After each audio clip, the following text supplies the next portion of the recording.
ಎಲ್ರಿಗೂ ನಮಸ್ಕಾರ. ನಾನಿವತ್ತು ಮೊಸರು ಅವಲಕ್ಕಿ ಮಾಡೋದನ್ನು ತೋರಿಸ್ತಾ ಇದ್ದೀನಿ. ಈಗ ಒಂದು ಬೌಲಲ್ಲಿ 1 ಕಪ್ ಗಟ್ಟಿ ಅವಲಕ್ಕಿ ಹಾಕ್ಕೊಳ್ತೀನಿ.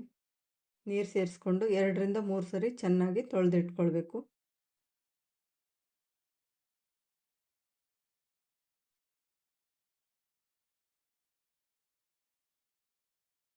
ಈಗ ಪ್ಲೇಟ್ ಮುಚ್ಚಿ 5 ನಿಮಿಷ ಹಾಗೆ ಇಡೋಣ. ಅಷ್ಟರಲ್ಲಿ ಒಗ್ಗರಣೆ ಮಾಡ್ಕೊಳ್ಬೇಕು. ಸ್ವಲ್ಪ ಎಣ್ಣೆ ಹಾಕ್ಕೊಳ್ಬೇಕು. ಎಣ್ಣೆ ಬಿಸಿ ಆದಮೇಲೆ ಸಾಸಿವೆ ಹಾಕ್ಕೊಳ್ಬೇಕು. ಅರ್ಧ ಸ್ಪೂನ್ ಉದ್ದಿನಬೇಳೆ, ಅರ್ಧ ಸ್ಪೂನ್ ಕಡಲೆಬೇಳೆ, ಕರಿಬೇವು, 2 ಒಣಮೆಣಸಿನ್ಕಾಯಿ ಸೇರಿಸ್ಕೊಂಡು ಫ್ರೈ ಮಾಡ್ಕೊತೀನಿ.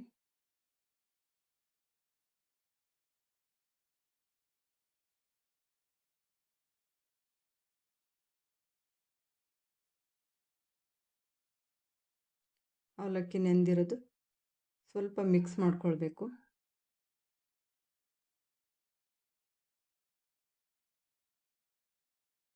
ಅದಕ್ಕೆ 1 ಕಪ್ಪು ಮೊಸರು ಸೇರಿಸ್ಕೊಳ್ತಾ ಇದ್ದೀನಿ.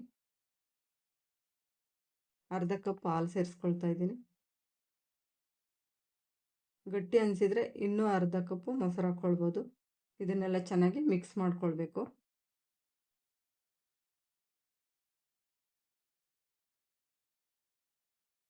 ಸಣ್ಣದಾಗಿ ಹಚ್ಚಿಟ್ಕೊಂಡಿರೋದು ಸ್ವಲ್ಪ ಈರುಳ್ಳಿ ಹಾಕ್ಕೊಳ್ತೀನಿ.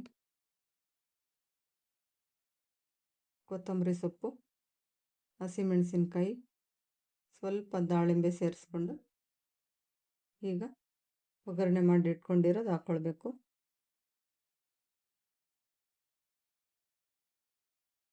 ರುಚಿಗೆ ಎಷ್ಟು ಬೇಕು ಅಷ್ಟು ಉಪ್ಪು ಸೇರಿಸ್ಕೊಂಡು ಮಿಕ್ಸ್ ಮಾಡ್ಕೊಳ್ಬೇಕು.